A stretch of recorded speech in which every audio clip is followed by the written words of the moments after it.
Private room के बाहर मैंने अनजाने में सुन लिया कि बचपन से जिस लड़की को पसंद करता था वो कह रही थी कि मैं तो बस एक आया का बेटा हूँ, उसे मुझसे कोई मतलब नहीं। लेकिन मैं अंदर से बेहद खुश हो गया क्योंकि मैं दोबारा जी उठा था। मुझे पता था कि अपनी हट और पीछा करने की आदत की वजह से कॉलेज खत्म होते ही गु वान निंग मेरे साथ शादी कर लेगी। शादी के 3 साल बाद वो एक नरम दिल सीनियर से बदलकर एक पागल कंट्रोल फ्रीक बन गई। हर रोज मेरी जिंदगी बस यही थी, भागना, पकड़े जाना, फिर भागना। इसलिए इस बार मैंने तय कर लिया, उसके पीछे नहीं जाऊंगा, उस पागल से दूर रहूंगा और समय रहते खुद को बचाऊंगा। मैंने मुश्किल से अपनी मुस्कान दबाई और प्राइवेट रूम का दरवाजा धकेल दिया। अंदर का संगीत अचानक बंद हो गया और माहौल एकदम शांत हो गया। कई नजरें मुझ पर आकर टिक गई। मैंने पलकें झपकाई। खुशी छुपाए नहीं छुप रही थी। मैं बस कुछ लेने आया था, ज्यादा ध्यान मत दो। ये जियाहाव ने उकसाते हुए मुझे देखा और जानते हुए भी अनजान बनकर पूछा, अभी सब सुन लिया ना? मैंने भोलेपन का नाटक किया। क्या सुना? उसके होंठों पर घमंड की मुस्कान फैल गई। तुम जैसे लोग अपनी औकात से ऊपर उठने के सपने देखते हो। मैं एक पल के लिए रुका। तुम सही कह रहे हो। इतना कहकर मैंने अपना कैनवास बैग उठाया और पलटकर देखे बिना वहां से भाग निकला। गु वान निंग मेरी जाती हुई पीठ को घूरती रही। उसके हाथ में शराब का गिलास इतनी जोर से भिंचा हुआ था कि लगा टूट जाएगा। कमरे में ठहाके गूंज उठे। ये जियाहाव ने भी तिरस्कार से मुस्कुराते हुए कहा, चलो कम से कम उसे अपनी औकात का तो पता है। मैं जैसे ही बार से बाहर निकला, मेरी बुक की हुई कैब पहले से बाहर खड़ी थी। मैं झट से उसमें घुसा और राहत की एक गहरी सांस ली। आंटी, जो हुआ शुईवान चलो। ड्राइवर चौंक गई। अरे बेटा, तुम भी किसी अमीर घर के हो क्या? जो हुआ शुईवान तो रईसों का इलाका है। मेरी माँ एक घरेलू नौकरानी है और आमतौर पर गुरु परिवार के घर में ही रहती है। लेकिन गु वान निंग से दूर रहने के लिए आगे मुझे कोई बहाना बनाकर वहां से अलग रहना होगा। मैंने समझाया, नहीं बोपेनेम, वो मेरे दोस्त का घर है। इस वक्त मैं खाली नहीं बैठा। फौरन कॉलेज एडमिशन का डेटा निकाला और देखने लगा। पिछले जन्म में मैं प्राइमरी से लेकर कॉलेज तक हमेशा गुत्तो वान निंग के साथ एक ही स्कूल में रहा। एंट्रेंस एग्जाम के बाद उसके पीछे पीछे जाने के लिए मैंने मूर्खों की तरह उसी यूनिवर्सिटी में और उसी कोर्स में एडमिशन लिया। डर था कि अगर अच्छे मार्क्स ना आए तो पास वाले कॉलेज में अप्लाई किया। अपने भविष्य के बारे में कभी सोचा ही नहीं। और सबसे हास्यास्पद बात यह थी कि मेरे एग्जाम सच में उम्मीद से बेहतर हुए और मैं उसी यूनिवर्सिटी में उसी कोर्स में दाखिल हो गया। यह सोचकर ही सिर दर्द होने लगा कि अगले 4 साल भी गु वान निंग से मिलता रहूंगा। इस बार चाहे 10,000 हिम्मतें भी मिल जाएं, उसके पीछे नहीं जाऊंगा। मैंने मन में पक्का इरादा किया, इस बार उसकी यूनिवर्सिटी से अलग जाऊंगा। कैब जैसे ही जोहुओ शुईवान पहुंची, मैंने पैसे दिए और सीधे गूस परिवार के घर की ओर भागा। पिछले जन्म में गु वान निंग से शादी के बाद मैं कम ही लौटता था क्योंकि गु मैडम को हमेशा लगता था कि मैंने किसी चाल से उनकी बेटी को फंसाया है। लेकिन उन्हें क्या पता था कि शादी के 3 साल बाद हम दोनों उच्च वर्ग के उस दायरे में आदर्श जोड़े के रूप में जाने जाते थे। घर पहुंचते ही मैं सीधे कमरे में आया और कंप्यूटर खोला। मेरी माँ ली चिंग्यान ने देखा कि मैंने बिना अभिवादन किए सीधे कमरे में छलांग लगा दी तो वो पीछे पीछे आ गई। झोझो,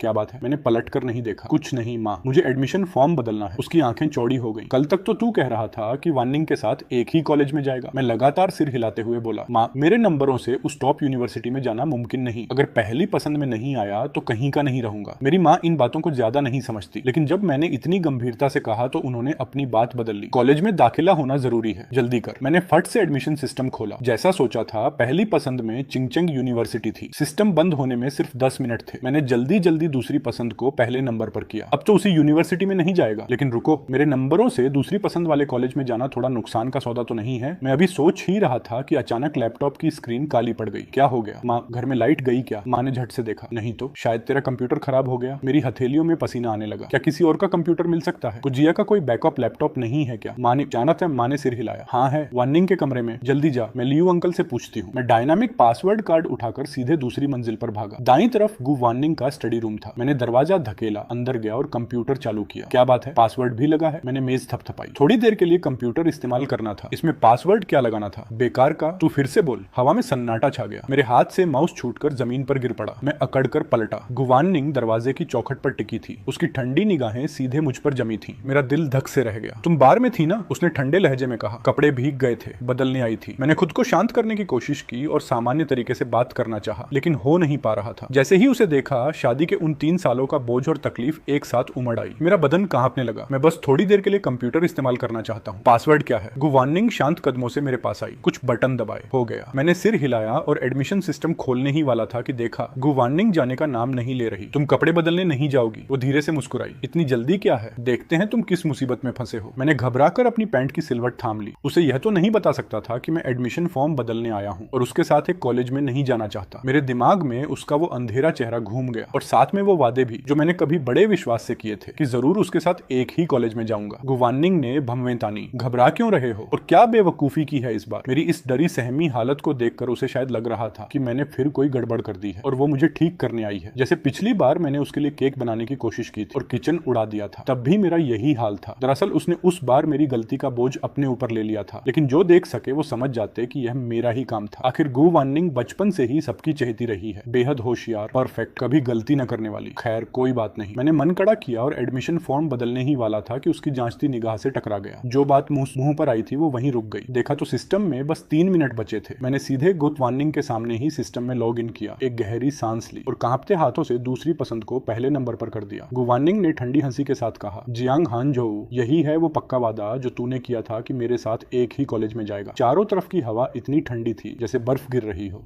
मैंने गर्दन सिकोड़कर धीरे से बड़बड़ाया, भर दिया तो क्या, मैं वहां पहुंच भी नहीं पाता। गु वार्निंग का चेहरा पत्थर जैसा सख्त हो गया। नंबर तो पहले ही आ चुके हैं। प्रांत की रैंकिंग मैंने खुद तेरे लिए चेक की है। एंट्रेंस एग्जाम से पहले पता नहीं गु वार्निंग को क्या सूझी थी, उसने मुझे पढ़ाना शुरू कर दिया था। कहा था नहीं चाहती कि तू मेरी बेइज्जती कराए, और सच में मेरी किस्मत चमकी, मेरे नंबर अच्छे आ गए। मैंने तनकर जवाब दिया, क्या 100% गारंटी है? अगर मेरी सीट नहीं लगी तो क्या दोबारा एग्जाम दूंगा? गु वार्निंग ने मेरी कुर्सी पकड़ी और झटके से घुमा दी। मुझे उसकी आंखों में देखने पर मजबूर करते हुए ठंडी आवाज में पूछा, तुझे किसी और कॉलेज में जाना है? मैंने नजरें झुका ली, आवाज भारी हो गई, होंठ भींचते हुए बोला, हाँ। क्यों? तेरे नंबरों से चिंगदा में दाखिला पक्का है। मैं चुप रहा और चुपके से माउस पकड़ लिया। अभी कंफर्म करने ही वाला था कि ऊपर से गु वार्निंग की आवाज आई, जियांग हानझोउ, दूसरी पसंद वाला कॉलेज एकदम साधारण है, न 9-5 की लिस्ट में है न 2-1 में। तू तो हमेशा इन्हीं नामों की परवाह करता था। यह बात सीधे मेरे दिल पर लगी। मेरे नंबरों के साथ किसी साधारण कॉलेज में जाना सच में नुकसान का सौदा था, और मैं एक आम इंसान हूँ। बड़े कॉलेज से पढ़कर आगे जाकर ज्यादा कमाऊंगा। गु वार्निंग ने देखा कि मैं डगमगा रहा हूँ, होंठों पर एक चालाक मुस्कान लाते हुए बोली, सुना है चिंगदा में काफी सुंदर लड़कियां हैं। मैं एकदम से चौंक कर ऊपर देखा। अरे मैं यह कैसे भूल गया? यिनशिंगलान इस साल एक्सचेंज स्टूडेंट बनकर वापस आ रही है और वो चिंगदा में ही है। मन में हलचल मच गई। उसे तुरंत मैसेज करने का दिल किया, लेकिन सामने यह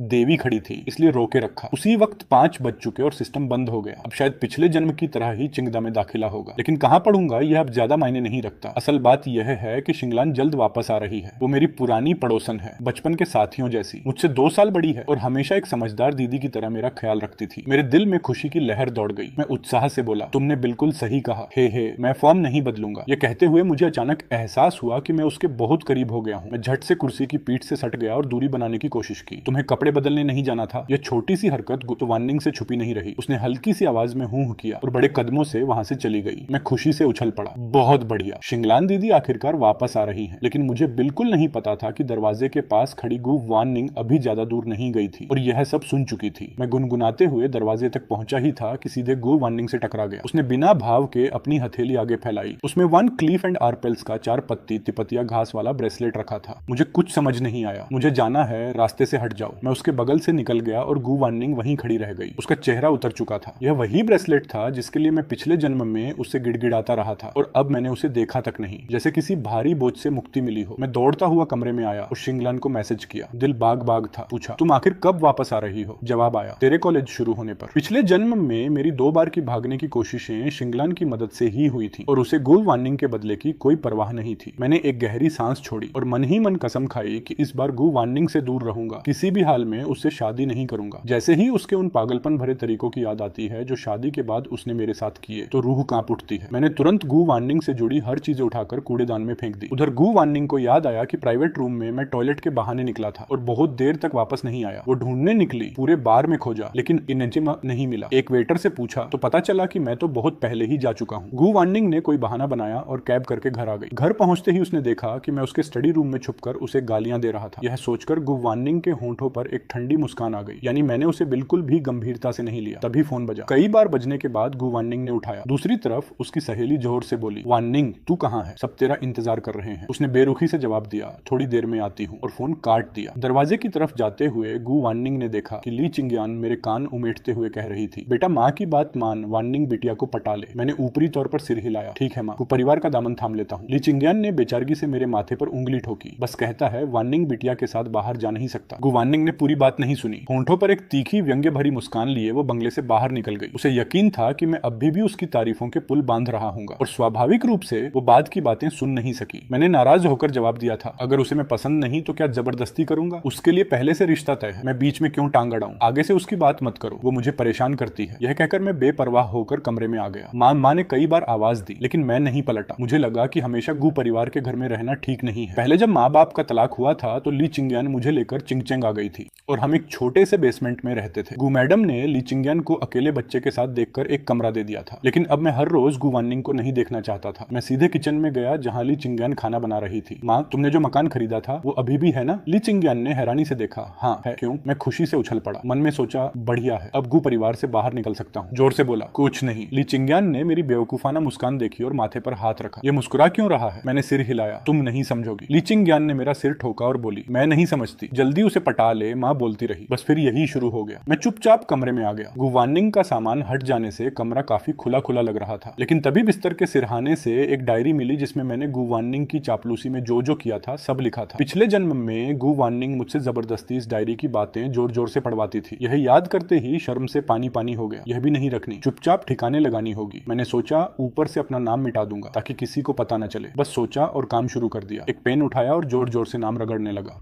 तभी दरवाजे पर दस्तक हुई और ली चिंग्यान की आवाज आई, झो झो, रात का खाना तैयार है। मैंने झट से डायरी बंद की। आया। लिविंग रूम में पहुंचते ही गु मैडम की खुश आवाजें सुनाई दी। जियाहाओ और भी हैंडसम हो गया है, आ जाओ खाना खाते हैं। ये जियाहाओ आया हुआ था। वो ये परिवार का इकलौता बेटा है। उसकी माँ और गु मैडम बचपन की सहेलियां हैं। दोनों परिवारों में शादी की बात हमेशा से चलती रही है। मैंने उत्सुकता से देखा। पिछले जन्म में मेरी और गु वानिंग की शादी के 3 साल बाद भी ये जियाहाओ कुंवारा रहा। सुना था कि गु वानिंग के वापस आने का इंतजार करता रहा। इस बार शायद मैं इन दोनों को मिला सकूं। गु वानिंग की नजर धीरे धीरे मुझ पर आकर टिकी। जब उसने देखा कि मेरे चेहरे पर जरा भी भाव नहीं बदला तो बेपरवाही से चॉपस्टिक उठा ली। गु मैडम ने मुझे देखा। जो जल्दी आ जाओ, आज तुम्हारी पसंद की अनानास और मशरूम वाली पोर्क भी बनी है। मुझे याद नहीं कि कब से मैं गु परिवार के साथ एक ही मेज पर खाने लगा, लेकिन अब आगे से नहीं खाऊंगा। गु मैडम ने मुझे कभी दामाद नहीं समझा, हमेशा वानिंग का छोटा भाई ही माना। मेरी पुरानी जगह खाली थी, लेकिन वो गु वानिंग के बगल में थी। मैं बिना कुछ कहे चुपचाप ये जियाहाओ की बाईं तरफ जा बैठा, वानिंग के तिरछे सामने। गु मैडम ने पूछा, तुम तीनों एक ही क्लास में थे ना? ये जियाहाओ ने जवाब दिया। हाँ आंटी। मैं और वानिंग दोनों टॉप छात्र थे। मैं अपने खाने में लगा रहा, उनकी बातों पर ध्यान ही नहीं दिया। भूख से बेहाल था। गु वानिंग ने कनखियों से मुझे देखा। शायद उसे अजीब लगा कि आज मैं गु मैडम की बात पर पहला जवाब नहीं दे रहा था। गु मैडम ने मुस्कुराते हुए कहा, जियाहाओ तो बड़ा होनहार है। मेरी आंखें चमक उठी। मैंने तुरंत हाँ में हाँ मिलाई। आंटी आप बिल्कुल सही कह रही हैं, ये जियाहाओ तो बहुत काबिल है। शायद प्रांत में गुतो बिटिया के साथ पहला नंबर बांट सकता है। गु मैडम की संतुष्ट नजर ये जियाहाओ पर पड़ी और चेहरे पर मुस्कान और गहरी हो गई। बहुत अच्छा, बहुत अच्छा। गु मैडम खाना परोसते हुए बोली, ये भाप में बनी मछली चखो, बहुत स्वादिष्ट है। तुम्हारी माँ ने बताया कि तुम्हें भी यह पसंद है, मेरी ही तरह। मुझे याद आया कि माँ ने आज रात कॉर्न और पसलियों का सूप बनाया है, जो मुझे सबसे ज्यादा पसंद है। मैं उठकर किचन की तरफ चला गया। ये जियाहाओ भी पीछे आ गया। मैंने एक कटोरी सूप भरा और मुड़ा तो सामने से ये जियाहाओ आता दिखा। इरादा साफ नहीं था। मैंने किनारे होने की कोशिश की, लेकिन अगले ही पल वो मुझसे टकरा गया। मेरे पांव लड़खड़ाए और कटोरी से गर्म सूप छलक कर मेरी हथेली पर गिरा। सौभाग्य से कटोरी हाथ में ही रही। ये जियाहाओ ने एक जोरदार चीख लगाई, जिससे लिविंग रूम में बैठे सभी का ध्यान खिंच गया। गु मैडम और गु वानिंग दौड़कर आई। जियाहाओ क्या हुआ? ये जियाहाओ ने बाह थामते हुए दुखी चेहरा बनाया। कुछ नहीं, बस जियांग हानजो से जरा सूप छलक गया। मैं बचा हुआ सूप पी ही रहा था कि गु वानिंग पहले ही ये जियाहाओ से माफी मांग चुकी थी अपने ठंडे अंदाज में। मैंने भंवें उठाई। शायद उसकी नजर में मैं हमेशा से एक नाकाबिल मूर्ख ही रहा, जो काम कम और बेइज्जती ज्यादा करता है। मुझे झल्लाहट हुई। तुम ये कैसे मान लेती हो कि यह जानबूझकर नहीं था? गु वानिंग ने भंवें थोड़ी तानी और शांत आवाज में कहा, तो क्या सच में जानबूझकर किया था? ली चिंग्यान तुरंत बीच में आ गई। माफ करना, माफ करना, मेरे झोझो से जरा भूल हो गई। ये साहब पहले अस्पताल चलते हैं। गु मैडम का चेहरा नरम पड़ा। वानिंग, जियाहाओ को अस्पताल ले जाओ। तीनों अस्पताल चले गए। ली चिंग्यान बगल में आकर बोली, कोई बात नहीं, माँ को पता है तू जानबूझकर नहीं करता। तुझे तो कॉर्न और पसलियों का सूप बहुत पसंद है। कटोरी चाटने की नौबत आती है, ऐसे भला कैसे छलकाएगा? तुम भी क्या बात करती हो, जल्दी खाओ, यह तो एकदम अच्छी पसलियां हैं। मैंने एक कटोरी और खाई और मन खुश हो गया। होंठों पर मुस्कान आ गई। लियो अंकल ने कहा, रात का खाना रखने की जरूरत नहीं, खाना समेटो। ली चिंग्यान समेट रही थी। तभी मैंने कहा, शिंगलान दीदी वापस आ रही हैं। ली चिंग्यान खुश हो गई। फिर याद आया, अरे पड़ोस वाले यिन परिवार की बेटी। मैंने सिर हिलाया। जियांग और यिन परिवार बस 1 साल पड़ोसी रहे थे, फिर यिन परिवार विदेश चला गया। त्योहारों पर ही कभी कभी मुलाकात होती थी। मैं बैठ गया, मन में उत्सुकता थी। उसने कहा था कि जब मैं कॉलेज में दाखिल हो जाऊंगा तब वो वापस आएगी।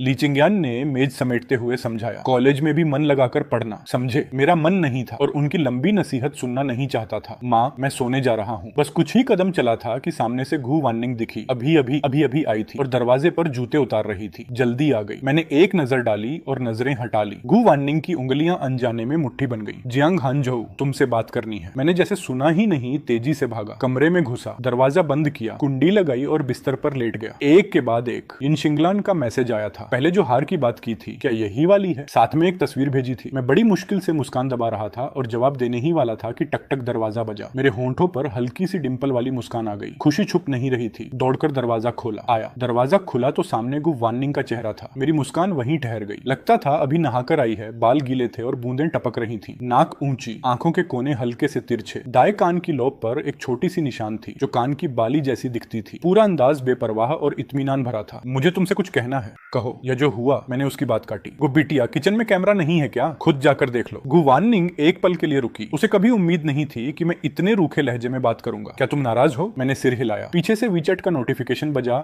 शिंगलान का मैसेज था। नहीं। गु वार्निंग को मेरी बेचैनी का एहसास हुआ। उसने मेरी बाह कसकर पकड़ ली और ऊपर देखते हुए बोली, यह गलतफहमी थी, लेकिन मेरे दिमाग में तो बस शिंगलान का भेजा हुआ मैसेज था। मैंने बेहद बेमन से सिर हिलाया। तुम जो कह रही हो वो सही है, लेकिन माफी तो मैं नहीं मांगूंगा क्योंकि मैंने कुछ किया ही नहीं। मैंने दरवाजा बंद किया और मैंने फोन उठाया और शिंगलान का मैसेज का जवाब दिया। गु वार्निंग दरवाजे पर चुपचाप खड़ी रही। थोड़ी देर बाद उसे होश आया। उसे लगा कि आज मैं किसी अजीब मूड में था, लेकिन ठीक ठीक बता नहीं सकती थी कि क्या अजीब था। कमरे के अंदर मैंने जल्दी से जवाब टाइप किया, मुझे यह तोहफा बहुत पसंद है। हे। अमेरिका में बैठी यिनशिंगलान ने फोन की स्क्रीन देखी और हंस दी। उसके जहन में वो नन्हा शहजादा उभर आया जो मुस्कुराता था, तो उसकी आंखों में तारों भरी खुशी झलकती थी। ली चिंग्यान ने खाने का कमरा समेटकर जब नीचे का गेस्ट रूम देखा तो दरवाजे पर गु वार्निंग खड़ी मिली। बिटिया, घर में कुछ हुआ है क्या? गु वार्निंग ने नजर उठाई। ली चिंग्यान ने थोड़ा सोचकर लाचारी से जवाब दिया, कुछ नहीं, बस वो पड़ोस वाले यिन परिवार की बेटी वापस आ रही है। उसकी और हानझोउ की हमेशा से बहुत अच्छी दोस्ती रही है। गु वार्निंग ने होंठ भींच लिए। वो उसके करीब है, यह ख्याल उसके दिमाग में गहरा होता गया। लेकिन फिर कुछ और बात उसे याद दिलाने लगी कि मैं हमेशा से उसी को पसंद करता रहा हूँ। जब भी उससे मिलता था खुशी आंखों से छलकती थी। गु वार्निंग कमरे में लौटी और बाल सुखाए। ये जियाहाओ का मैसेज आया था, आज अस्पताल छोड़ने के लिए शुक्रिया, नहीं तो बांहे पर निशान पड़ जाता, बहुत भद्दा लगता, आगे से बांहा नहीं दिखा पाता। जियांग हानझोउ को दोष मत देना, वो शायद गलती से हो गया। सब जानते हैं वो थोड़ा बेढंगा है। माँ ने कहा है कि तुम्हारा शुक्रिया करने के लिए कल घर पर खाने पर बुलाएं। आओगी? गु वार्निंग ने बस हाँ लिख दिया और फोन बंद कर दिया। कमरे में अंधेरा छा गया। वो बिस्तर के किनारे बैठी रही,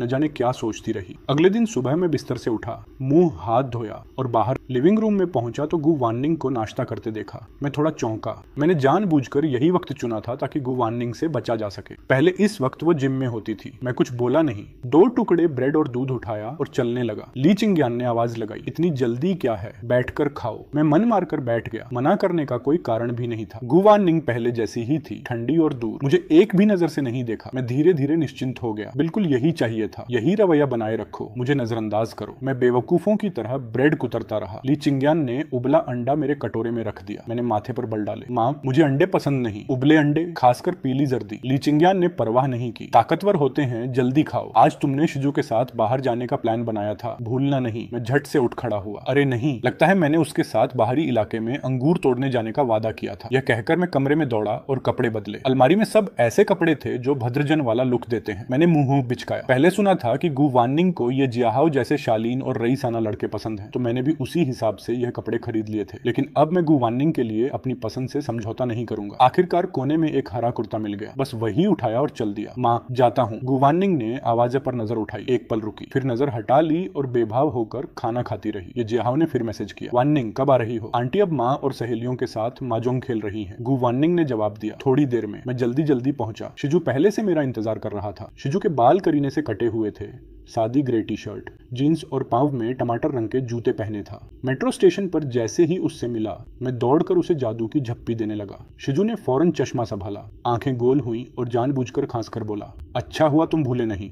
मुझे पता है शिजू को हर काम तय तरीके से करने की आदत है। 9 बजे मिलना था, नहीं आता तो थोड़ा सा नाराज हो, बस थोड़ा सा ही। एक गले लगाने से मान गया। शिजू बोला, अंगूर तोड़कर पास वाले ढाबे में खाना खाएंगे। ठीक है, मुझे शिजू के साथ बाहर जाना इसीलिए अच्छा लगता है। सब कुछ पहले से तय रहता है, मुझे बस साथ चलना होता। हाँ, मैं शिजू को देखकर मुस्कुराया। दोनों मेट्रो में चढ़े, फिर 3 नंबर लाइन बदली। करीब 1 घंटे के सफर में मैं उकता सा गया। शिजू ने उत्सुकता से पूछा, तुम्हारा और गु वार्निंग का क्या चल रहा है? उसका नाम सुनते ही मन में अजीब सा डर उठा। मैंने झट से सिर हिलाया, नहीं नहीं पड़ता पीछे। शिजू थोड़ा चौंका और अविश्वास से बोला, सच में नहीं पड़ता, मैं सच में संभल चुका हूँ। नहीं तो आगे चलकर उसका वो अंधेरा और फिर भी मुझ पर पागलपन भरी लगाव वाला चेहरा याद कर मैं कांप उठा। लगा जैसे पांव के नीचे से जमीन खिसक गई। क्या करूं? शिजू ने सिर हिलाया और धीरे से बड़बड़ाया, लेकिन लगता है आगे जाकर तुम दोनों का ये तो तय है। मैं चौंका। क्या कहा? कुछ नहीं। दोनों की नजरें मिली। शिजू, प्यास लगी है। शिजू ने बैग से पानी की बोतल निकाली और दे दी। यह लो। मैंने गर्दन हिला हिलाकर शुक्रिया कहा। बिना अंदाजा लगाए भी पता था कि शिजू के बैग में टिश्यू, पावर बैंक और न जाने क्या क्या होगा। यह तो चलते फिरते दुकान है। एक घूंट पानी पीते हुए अचानक पिछले जन्म की याद आई। गुवानिंग से शादी के बाद वो मुझे घर में कैद करके रखती थी। शिजू से मिलना भी बंद हो गया था। बाद में सुना था कि उसने मास्टर्स में दाखिला लिया और अपनी ही सीनियर से रिश्ता बना लिया। कुछ ही समय बाद किसी ने उसे ऑनलाइन घर तोड़ने वाला बताकर बदनाम कर दिया। इतना बवाल मचा कि उसे पढ़ाई छोड़नी पड़ी। शिजू हमेशा से पढ़ाकू और समझदार रहा है, बातें कम करता है। मुझे उसे सबसे ज्यादा फिजिक्स में उसके लगभग हर बार पूरे नंबर आने की बात पर रश्क होता था। इस जन्म में मुझे उसे इस मुसीबत से बचाना है। शिजू ने पलटकर देखा कि मैं उसे घूर रहा हूँ। हंसते हुए बोला, क्या सोच रहे हो? कुछ नहीं। यह बताओ तुम्हें कोई पसंद है? शिजू ने सिर हिलाया। यह क्यों पूछ रहे हो? तुम्हारी राय लेनी थी। वैसे तुम्हें सच में नहीं लगता कि मैं गुड वार्निंग को छोड़ सकता हूँ? शिजू ने चश्मा ठीक किया और पक्की आवाज में बोला, मेरा यकीन है तुम पर, लेकिन मेरी जिंदगी के प्लान में प्यार व्यार नहीं है, तो मैं तुम्हें सलाह नहीं दे सकता। मैं एक पल के लिए रुक गया। क्या पिछले जन्म में उसे किसी ने फंसाया था? बाहर अंगूर के बागान में शिजू ने काफी देर बाद एक बड़ा गुच्छा काटा। मैंने फौरन एक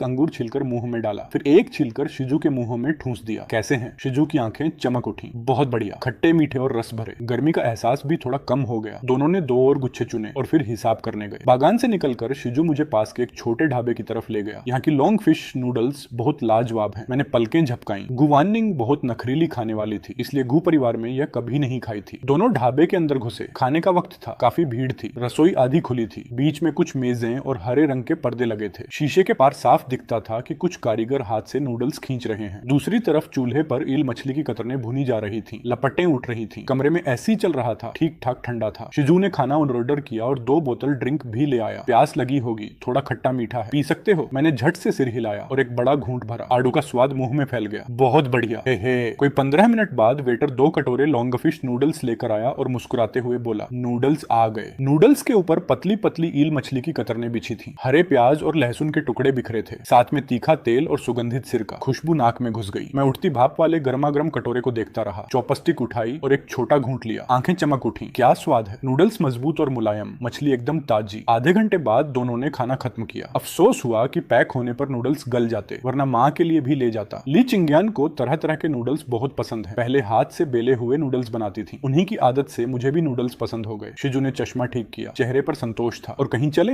मैंने जोर से सिर हिलाया। चलो एक फिल्म देखते हैं, कैसा रहेगा? शिजू अभी हाँ कहने ही वाला था कि फोन बज उठा। हाँ माँ, क्या बात है? दूसरी तरफ से आवाज आई, जल्दी घर आ जा, कुछ काम है। फोन रखकर शिजू का चेहरा गंभीर हो गया। माँ ने घलाया है, पहले जाना होगा, कुछ दिनों बाद फिर निकलेंगे। मैंने हार कर मान लिया। ठीक है। दोनों मेट्रो में चढ़े। मैं शिजू के कंधे पर सिर टिकाकर थोड़ा उदास बैठा रहा। शिजू ने पूछा, कुछ दिनों बाद ये परिवार की एक शाम की पार्टी है, जाओगे? शिजू के घर की माली हालत ठीक थी और ये परिवार के साथ कारोबारी रिश्ते थे, इसलिए उसे अंदर की खबरें मिलती थी। मैंने सिर हिलाया। नहीं। पिछले जन्म की याद आई। मैं बेशर्म होकर गुस वार्निंग के पीछे पीछे वहां गया था। उधार का सफेद सूट पहना था जिस पर किसी ने जानबूझकर लाल शराब गिरा दी थी। मैं बुरी तरह बेइज्जत हुआ। आसपास लोग मुस्कुराते हुए आपस में बातें करते रहे और मैं पीला पड़े चेहरे के साथ एक कोने में अकेला खड़ा था। कहीं फिट नहीं हो रहा था। बीच बीच में तिरस्कार भरी नजरें आती थीं और कानों में ताने पड़ते थे। किसे लेकर आई है गुबिटिया? देखो तो, बिल्कुल गंवारपन टपकता है। बेशर्म होकर पीछा करता आया। उस दिन मैं लाल आंखें लेकर घू परिवार के घर लौटा था और उसके बाद ऐसी किसी पार्टी में कम ही गया। कोई बात नहीं, वैसे भी कुछ मजा नहीं आता। मेट्रो से उतरकर कुछ मिनट चलकर घू परिवार के घर पहुंचा। किचन में गया, अंगूर धोए, कुछ खाए। मन और बदन दोनों हल्के लगे। कमरे में जाकर दोपहर की नींद लेने की सोची। तभी अचानक सामने गु वार्निंग आ गई। उसने आरामदेह कपड़े पहने थे और सोफे पर बेफिक्री से बैठी थी। पीठ मेरी तरफ थी। चेहरे पर भाव पड़ नहीं आ रहे थे। कुछ कदम चला ही था कि गु वार्निंग ने पलटकर मुझे देखा। एक लिफाफा उठाया और सीने के सामने रखा। होंठों पर हल्की मुस्कान थी। भाव शांत, आवाज साफ और ठंडी। प्रेम पत्र। मेरे हाथ से अंगूर नीचे गिर गया। मुझे याद आया, ये वही चिट्ठी थी जो मैंने बड़ी मेहनत से लिखी थी और गु वार्निंग को स्नातक होने पर देनी थी। इसमें यह प्रेम पत्र था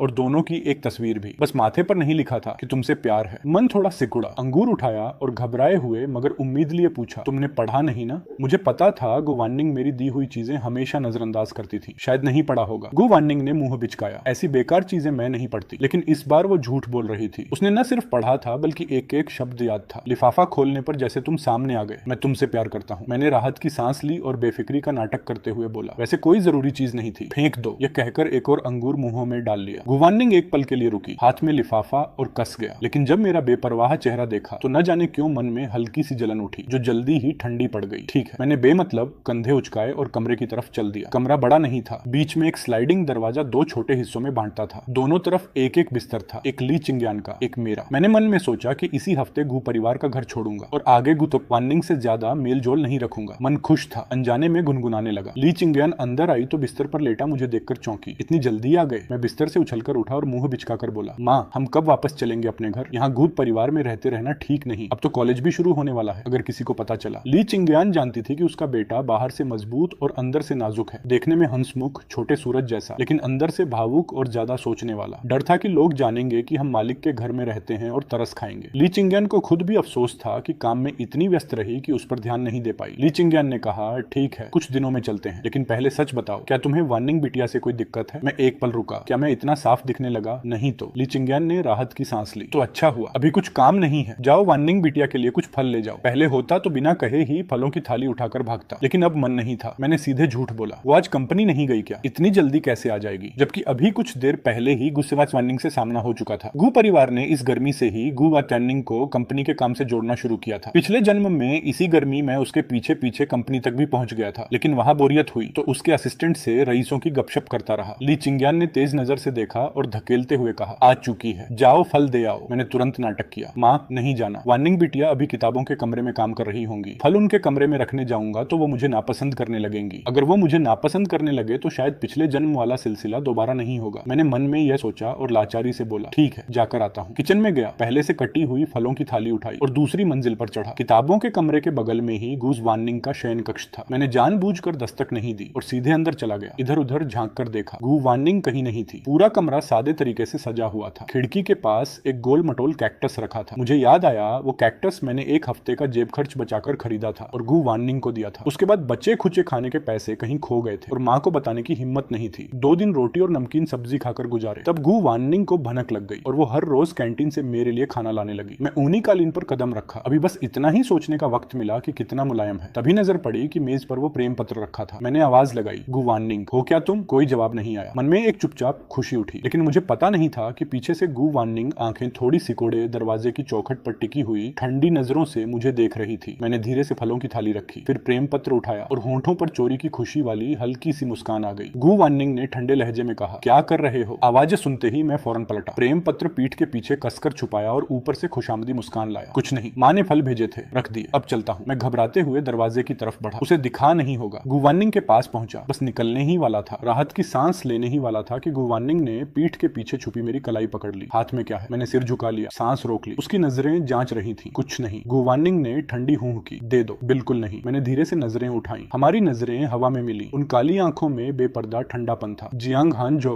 दोबारा कहना नहीं पड़ेगा। मैंने उसे देखा और एक बार दिल कड़ा किया। ये मेरी चीज है, मैं बस अपनी चीज वापस ले रहा हूँ। गू वानिंग चुपचाप देखती रही। दरअसल वो ये परिवार के घर गई थी। अगर कुरियर वाले का फोन ना आता कि एक जरूरी पैकेज सिर्फ खुद आकर लेना होगा तो वो अभी भी वहीं होती। गू वानिंग ने मेरी हरकत देखी और भवें थोड़ी उठाते हुए हल्के से मुस्कुराई। लिफाफा खोलो। मेरी आंखें फट गईं। और आगे भी पढ़ूं? मैं उसकी पकड़ से हाथ छुड़ाने की कोशिश में था कि अचानक लिफाफा फट गया। अंदर की दोनों की फोटो पहले से गायब थी। दिल में एक जोरदार धक्का लगा। उसने पहले ही पढ़ लिया था और तस्वीर भी रख ली थी। गू वानिंग सीधी खड़ी हो गई। तस्वीर वापस कर सकती हूँ, लेकिन कुछ दिनों बाद जो पार्टी है उसमें मेरे साथ चलना होगा। मैंने बिना सोचे मना कर दिया, नहीं। लेकिन अगले ही पल हिचकिचाया। तस्वीर अभी भी उसके पास थी। वो तस्वीर कोई बहुत कीमती चीज नहीं थी, लेकिन आगे चलकर उसने बहुत बड़ा जख्म दिया था। बस उसे जल्दी से जल्दी नष्ट करना था। उस तस्वीर को याद करते ही वो पल याद आ जाता जब बाहर घूमते हुए अचानक किसी ने उसे देख लिया था और गू वानिंग को बता दिया था। उस रात बिस्तर पर रोते रोते आवाज बैठ गई थी और उसने तब भी छोड़ा नहीं था। मैं होश में आया, पूरा बदन कांप गया। अब गू वानिंग की आंखों में देखने की हिम्मत नहीं बची। धीरे से सिर हिलाया। पार्टी खत्म होते ही वापस कर देना। गू वानिंग बोली, पार्टी के लिए ड्रेस मैं दूंगी, खत्म होने के बाद लौटा दूंगी। मन थोड़ा शांत हुआ। गू परिवार से निकलने का इंतजाम जल्दी करना होगा, नहीं तो वो हमेशा इसी तरह पकड़ बनाए रखेगी। बात खत्म होते ही मैं घबराहट में भागकर कमरे में आ गया। हाथ में पसीने से भीगा हुआ प्रेम पत्र अभी भी था। मैं बड़बड़ाया, गू वानिंग तुम कमीनी हो, दगाबाज। फिर प्रेम पत्र को बारीक बारीक टुकड़ों में फाड़कर कूड़ेदान में फेंका और मन में कसम खाई, जल्दी से जल्दी गू परिवार का घर छोड़ूंगा और गू वानिंग से दूर रहूंगा। उसी रात गू वानिंग ने एक कस्टम मेड सूट भिजवाया। मैंने खोलकर देखा तो जैसा सोचा था गू वानिंग की पसंद के मुताबिक था। कॉलर पर डेजी की ब्रोच लगा हुआ फिटिंग वाला सूट, चमक दमक वाला और आंखों में चुभने वाला। यह कभी मेरा अंदाज नहीं था। 3 दिन बाद यही पहनकर जाना है। मैंने बेभाव सिर हिलाया। गु वार्निंग एक पल के लिए रुकी। पहले होता तो उसके साथ बाहर जाने की बात सुनकर आंखें चमक उठती थी, चेहरे पर खिली खिली मुस्कान होती। और कुछ वहां मेरे साथ रहना। मैं समझ गया, डर था कि मैं कहीं किसी से पंगा न ले लूं। ठीक है। गु वार्निंग ने मेरा खुशी से खाली चेहरा देखा, होंठ भींचे और पलटकर चली गई। गर्मियों की रात थी, आकाश में कुछ तारे बचे थे, खिड़की के बाहर ऊंची इमारतें जगमगा रही थीं और सड़कें रौनक से भरी थीं। मैं उस सूट को देखता रहा और अजीब बात यह थी कि जितना देखा उतना पसंद आने लगा। लगने लगा कि यह सच में अच्छा दिखता है। मैंने सिर हिलाया। जरूर गु वार्निंग के चक्कर में पसंद बिगड़ गई है। सूट को अलमारी में ठूसा और कमरे से बाहर निकला। माँ, हम कब वापस चलेंगे? ली चिंग्यान ने हाथ रोका। कुछ ही दिनों में। एक बार जाकर घर समेटना होगा। कई साल से कोई नहीं रहा, अच्छे से साफ करना होगा। ली चिंग्यान का खरीदा हुआ मकान छोटा था, पुरानी कॉलोनी में था। शायद बिजली के तार भी पुराने हो गए हों, रहने में खतरा हो सकता था। मैंने सिर हिलाया और उनके पास जाकर उनके मुंह में एक अंगूर डाला और शरारती मुस्कान के साथ बोला, कैसा है? आज खास तौर से बागान से लाया हूँ। लॉन्ग फिश नूडल्स भी खाए। अगली बार घर जाने पर एक बार बनाओगी? ली चिंग्यान बिना रुके काम करती रही और अपार प्यार से बोली, हाँ बेटा। मैं उनका इकलौता था। हालांकि वो हमेशा मुझे गुस वार्निंग को पाने और उस घराने में घुसने की बात करती रहती थी, लेकिन उनका प्यार बेहिसाब था। तुम्हें जब तक मन चाहे रोजा बनाऊंगी, जब तक ऊब न जाओ। मैं बेवकूफाने तरीके से हंसा और पलटा तो देखा कि गु वार्निंग नीचे उतरकर किचन की तरफ पानी लेने आ रही है। मैं ली चिंग्यान की तरफ सरक गया और गु वार्निंग के लिए जगह बनाई। गु वार्निंग की गहरी आंखों में कुछ था। उसने होंठ कसे और मुझसे नजर मिली। फिर होंठों पर एक हल्की सी रहस्यमयी मुस्कान आई। आंटी, जंग हंजो कुछ दिनों बाद मेरे साथ एक पार्टी में आ रहे हैं। पहले से बता देना चाहिए। ली चिंग्यान ने उसकी बात सुनी, एक पल के लिए रुकी, फिर मुस्कुराते हुए बोली, तो वार्निंग बिटिया पर बोझ पड़ेगा। हंजो थोड़ा बेढंगा है, कहीं किसी से पंगा न ले ले। यह कहते हुए उन्होंने मुझे देखा और गंभीरता से समझाया, वहां वार्निंग के साथ ही रहना, कहीं इधर उधर मत घूमना। मैंने मुट्ठी भींची और सिर झुका लिया। जानता हूँ माँ, बस करो, मुझे नींद आ रही है, जाता हूँ। मैं घुसी बोई तो वार्निंग के पास से निकला।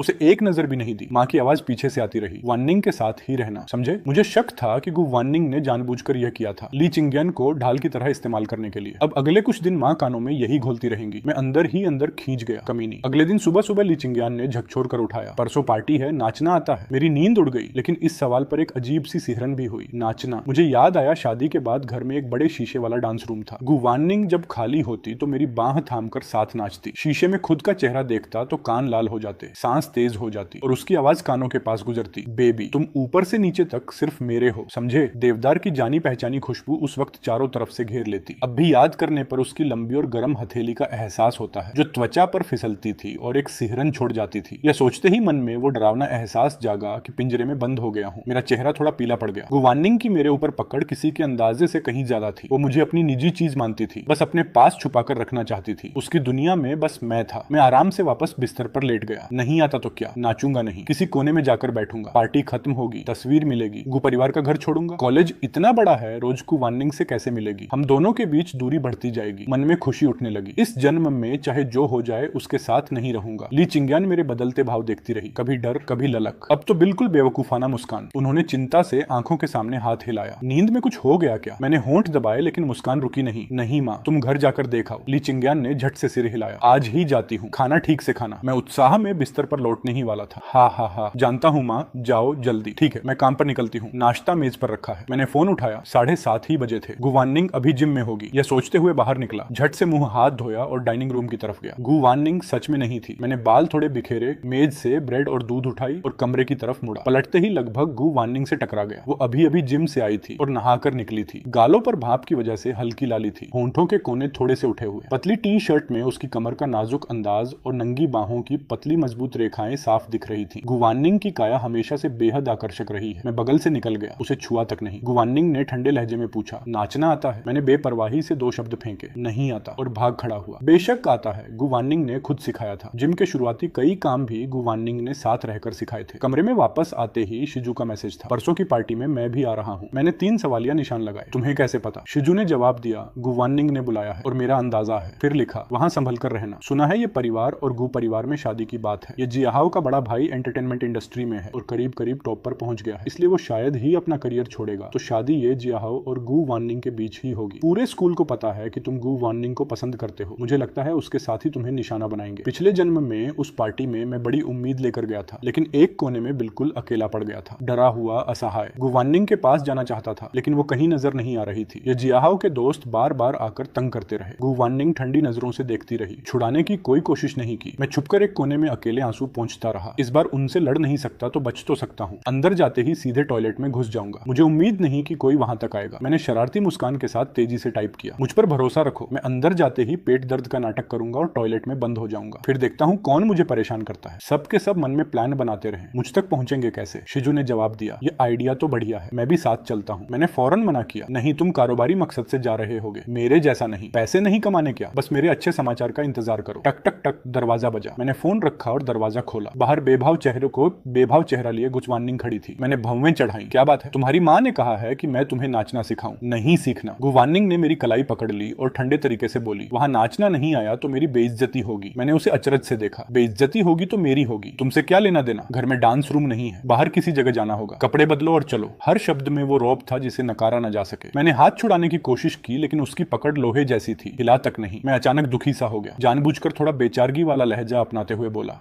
मेरा सिर थोड़ा दर्द कर रहा है, नहीं जाना। गुवानिंग के चेहरे पर एक पल के लिए कुछ अजीब सा उभरा। उसकी पकड़ थोड़ी ढीली हुई और आवाज भी थोड़ी नरम पड़ी। क्या हो रहा है? अस्पताल चलें? वो जानती थी कि मैं सब कुछ अंदर दबाए रखता हूँ। एक बार बुखार आया था तो मैंने कुछ नहीं बताया, चुपचाप सहता रहा। वही थी जिसने मेरी बेचैनी भांपी और अस्पताल ले गई। गुवानिंग ने मुझे ऊपर नीचे देखा, जैसे पता लगाना चाहती हो कि कहाँ तकलीफ है। मेरे मन में घबराहट आई। बेशक बीमार नहीं था, बस पकड़ से छूटने के लिए नाटक किया था। लेकिन अनजाने में आंखें नम हो आईं। एक बार पलकें जोर से झपकाईं तब कुछ साफ दिखा। सामने गुवानिंग थोड़ी हड़बड़ाई हुई थी। वो थोड़ा और करीब आई, मेरी आंखों में देखा और धीमी आवाज में बोली, अस्पताल चलते हैं। मैं एक पल के लिए रुका और नाक से आवाज लेते हुए बोला, नहीं। गुवानिंग मेरी हरकत देखती रही, फिर बड़े ही सूक्ष्म झुकाव के साथ बोली, ठीक है तो आराम करो। मेरी आंखें लाल थीं, सफेद चेहरे पर एक आंसू की लकीर थी। बड़ा बेचारा लग रहा था। मैंने मन में सोचा, जानता था इस नाटक पर पिघलती है। गुवानिंग ने हाथ बढ़ाया। मेरा माथा देखना चाहती थी लेकिन मैंने अनजाने में हाथ पीछे खींच लिया। उसका हाथ हवा में लटका रह गया। मैंने बेचारगी से कहा, थोड़ा आराम करूंगा तो ठीक हो जाऊंगा, सच में बुखार नहीं है। गुवानिंग ने धीरे धीरे हाथ नीचे किया। चेहरे पर गहरी उदासी थी, कुछ अजीब सा भाव जो पढ़ा न जा सके। ठीक है, पहले आराम करो। इतना सुनते ही मैंने आसानी से हाथ छुड़ाया। उसकी तरफ पीठ करके चुपचाप आंसू पोंछे। मेरी दुबली पतली काया उसकी नजरों में पड़ी। गुवानिंग की आंखों में कुछ हिला लेकिन वो चुप रही। मैंने दरवाजा बंद किया और आराम से बिस्तर पर लेट गया। गुवानिंग पलटकर अपने कमरे में चली गई और अपनी सहेली मेलियान को मैसेज किया। अगर वो जानबूझकर मुझसे दूर रहे तो इसका क्या मतलब है? दूसरी तरफ से झटापट जवाब आया, जाहिर है तुम्हें देखना नहीं चाहता। क्या हुआ? तुम्हारा छोटा नौकर तुमसे दूर भाग रहा है। मेरे हिसाब से तो वो तुम्हें छकाने की कोशिश कर रहा है। सब जानते हैं वो तुम्हें सबसे ज्यादा चाहता है, बाकी सबको छोड़ सकता है, तुम्हें नहीं। गुवानिंग फोन की स्क्रीन घूरती रही और होंठ भींच लिए, लेकिन वो महसूस कर रही थी कि जियांग हांजोउ का व्यवहार हाल में बहुत अजीब हो गया है, जैसे जानबूझकर दूरी बना रहा है, कभी पास कभी दूर, पकड़ में नहीं आता। ये बेकाबू होने का एहसास उसे बिल्कुल पसंद नहीं था, जैसे कोई अपनी चीज हाथ से फिसल रही हो। मेलियान ने लिखा, चिंता मत करो, शायद पार्टी वाले दिन वो खुद तुम्हें नाचने के लिए बुलाए। तुम थोड़ा नाचो तो वो पागल हो जाएगा। वो तो हमेशा तुम्हारे पीछे चिपका रहता है। गुवानिंग ने भवें चढ़ाई और लिखा, उसके बारे में ऐसे मत बोलो। अच्छा नहीं बोलती। वैसे पार्टी में उसे तुम्हारे साथ नाचने का मौका नहीं मिलेगा। ये बड़े जियाहाओ भाई साहब इंतजार में है। गुवानिंग ने हैरानी से लिखा, वो उसका इंतजार क्यों करेगा? मेलियान ने सीधे फोन मिला दिया और आवाज में हैरानी थी, मुझे लगा तुम्हें पता है, ये परिवार तुम्हारे परिवार से रिश्ता जोड़ना चाहता है, यानी तुम और ये जियाहाओ बचपन के साथी भी तो हो। बचपन के साथी? गुवानिंग के जहन में यिन शिंगलान का नाम कौन था? वो भी तो जियांग हांजोउ की बचपन की साथी है। अनजाने में मुट्ठी भिंच गई। गुवानिंग बोली, एक इंसान के बारे में पता लगाओ। मेलियान ने पूछा, कौन? यिन शिंगलान। उधर फोन रखने के बाद गुवानिंग अकेले कमरे में सामान समेटने लगी। इधर मैंने ली चिंग्यान को फोन किया, माँ कब वापस आओगी? ली चिंग्यान ने आह भरी, घर में बिजली के तार पुराने हो गए हैं, मरम्मत वाले को बुलाया है, थोड़ी देर और लगेगी। दोपहर का खाना बिना मेरे ही होगा, मैनेजर से कह देना। और हाँ, बिटिया को मछली पसंद नहीं, दोपहर को मछली मत बनाना, समझे? मैं अभी जाकर कहता हूँ, आप संभल कर रहना। ली चिंग्यान ने राहत से मुस्कुराते हुए कहा, ठीक है, रखती हूँ। मैंने चप्पल घसीटते हुए मैनेजर लियू अंकल को ढूंढा। वो मुझे बचपन से जानते हैं, हमेशा अपने पोते जैसा प्यार देते हैं, जो भी अच्छी चीज मिले मेरे लिए अलग रख देते हैं। मैंने उन्हें देखा और प्यारी सी मुस्कान दी। Liu uncle? माँ ने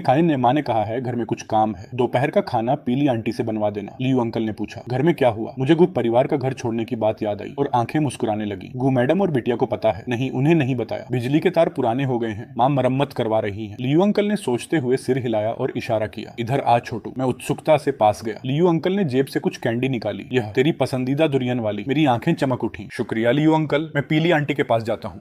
जा मैं बगीचे में जाकर फूल पत्तियां काटता हूँ। मैंने कैंडी खोली और पूरी मुंह में डाल ली। पीली आंटी नजर आई। आंटी, दोपहर का खाना बना देना, माँ को घर में कुछ काम आ गया है, बिटिया को मछली नहीं खानी, बाकी सब चलेगा। पीली आंटी ने सीधे साधे अंदाज में कहा, ठीक है। गु मैडम तो विदेश गई हैं, पता नहीं कब आएंगी, बस कुछ सादी चीजें बना देती हूँ। गु मैडम विदेश में है। गु वानिंग की माँ भी शायद बाहर थी। मैंने थोड़ा सोचा, फिर होश में आया। शुक्रिया आंटी, अब जाता हूँ। लिविंग रूम के दरवाजे तक पहुंचा और अचानक रुक गया। फोन निकालकर बैलेंस देखा, बस 80 रुपए बचे थे। आंखों के आगे अंधेरा छा गया। पिछले जन्म में गु वानिंग वार्निंग ने मेरे ऊपर तरह तरह की पाबंदियां लगाई थी, लेकिन पैसों के मामले में खुला हाथ दिया था। उसका कहना था कि उसके पैसे खर्च करना ही प्यार की निशानी है। उसके कंट्रोल का बदला लेने के लिए मैं और बेतहाशा पैसे उड़ाता था। मन में था कि शायद वो तंग आकर मुझे छोड़ दे, लेकिन गुई वार्निंग बहुत चालाक थी। कारोबार में उसका दिमाग बेजोड़ था। गु परिवार की कंपनी उसने नई ऊंचाइयों पर पहुंचाई। एंटरटेनमेंट इंडस्ट्री में भी कई जगह हाथ डाले और मुनाफा बढ़ता ही रहा, और मैं उसके कसे हुए हाथ में इस तरह था कि एक कदम भी भाग नहीं सकता था। मैंने एक गहरी सांस ली। गु परिवार से जाने के बाद फर्नीचर और न जाने क्या क्या खरीदना होगा। अभी तो बहुत तंगी है। काश कोई अचानक बिना किसी शर्त के ढेर सारे पैसे दे देता। मैंने आंखें बंद की और जोरदार सांस ली कि सामने गु वार्निंग का चेहरा उभर आया। अरे तुम यहाँ, डरा दिया। मैंने सीना थपथपाया। मन में अभी भी पैसे कमाने के जुगाड़ चल रहे थे। गु वार्निंग के भाव पर ध्यान ही नहीं गया। पिछले जन्म में चित्र बनाने का शौक था, इस जन्म में दोबारा शुरू करूं क्या? दिल अचानक खुश हो गया। गु वार्निंग के बोलने से पहले ही मैं भागकर कमरे में आ गया। पेंटिंग का थैला कोने में कहीं होगा, ढूंढना होगा। गु वार्निंग की नजरें मेरे पीछे पीछे चलती रहीं जब तक दरवाजा बंद नहीं हुआ। पीली आंटी ने पूछा, बिटिया मिर्च खाओगी? गु वार्निंग की भावें थोड़ी सिकुड़ी। ली आंटी नहीं है, उनके घर में कुछ काम आ गया। ली चिंग्यान तो इतने सालों से यहीं रहती है। अचानक घर का काम क्यों याद आया? आसपास का तापमान जैसे एकदम से गिर गया। गु वार्निंग की आवाज ठंडी लेकिन विनम्र रही। आंटी तकलीफ दी। यह कहकर वो मेरे कमरे की तरफ मुड़ी। दरवाजे के पास पहुंचकर दस्तक देने के लिए हाथ उठाया, फिर एक पल रुकी और हाथ वापस ले लिया। मैंने कहा था कि सिर में दर्द है, अभी परेशान नहीं करना चाहिए। वैसे भी कोई बड़ी बात नहीं होती तो माँ से मदद मांगता। गु वार्निंग ने होंठ भींचे और मेरी चैट खोली। आखिरी मैसेज 1 अगस्त की रात 10 बजे का था। मैंने शुभ रात्रि लिखी थी, उसके बाद कुछ नहीं। गु वार्निंग ने पुरानी बातें ऊपर से नीचे देखी। पहले मैं लगभग हर रात शुभ रात्रि लिखता था, खुद पहल करके बातें करता था। अब मैसेज करने की तसद्दी भी नहीं। गु वार्निंग के होंठों पर एक तीखी मुस्कान आई। इंसान सच में बदल जाता है। इधर मैंने पेंटिंग का थैला ढूंढ निकाला। माथे पर पसीना था और थकान से फर्श पर बैठ गया। ऐसी की ठंडी हवा में सुकून मिला। अच्छा हुआ पेंटिंग बोर्ड, वाटर कलर सब कुछ था। चित्र बनाने की प्रक्रिया रिकॉर्ड करके व्लॉग भी बना सकता हूँ। मैं बेवकूफाने तरीके से मुस्कुराया, फिर सब सामान निकाला। सूखे रंगों पर पानी छिड़का ताकि घुल जाए।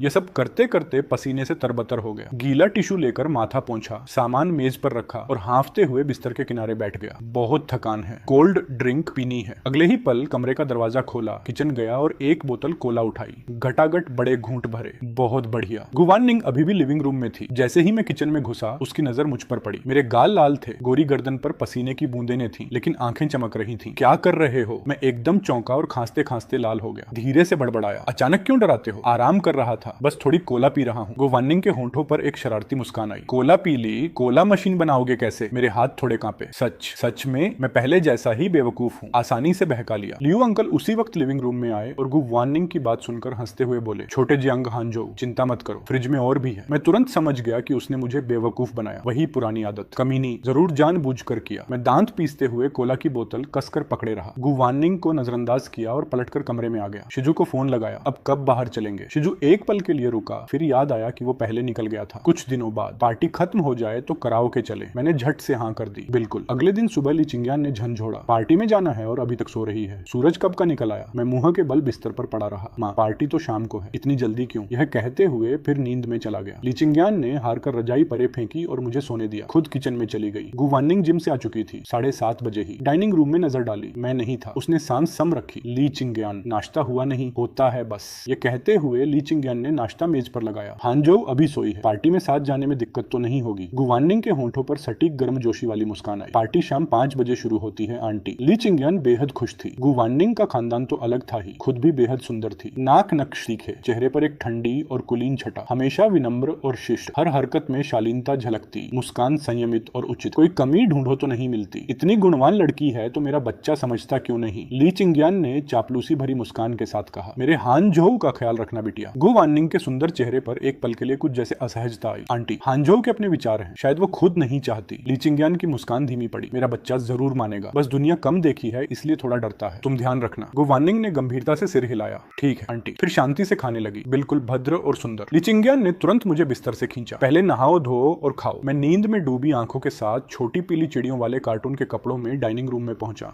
कनखी से गु वार्निंग दिखी। नींद थोड़ी छंटी। अरे ये आज इतनी जल्दी कैसे? पहले तो इस वक्त जिम में होती थी। मैंने घबराकर थूक निकला और प्यारी मुस्कान लाई। सुप्रभात। इन दिनों ली चिंग्यान का वो जुमला, बिटिया की बात मानना, दिमाग में घूमता रहता था। गु वान्निंग को देखते ही अनजाने में वो शब्द उभर आते। गु वान्निंग ने एक बेरुखी भरी नजर डाली। तुम्हारी पसंद तो बड़ी अनोखी है। मैंने नीचे देखा, कार्टून वाला पजामा। सूखी हंसी के साथ कुर्सी पर बैठ गया। बाल ठीक करना आता है। मैं एक पल के लिए चौंका, फिर झट से सिर हिलाया। दोनों में फिर कोई बात नहीं हुई। दोपहर 3 बजे मैं तैयारी में लग गया। शर्ट और पैंट पहनी, बाल हल्के से संवारे, साफ और तरोताजा लुक। शीशे में देखा तो गालों पर हल्के से डिंपल नजर आए। मुस्कान उज्जवल और गर्म थी।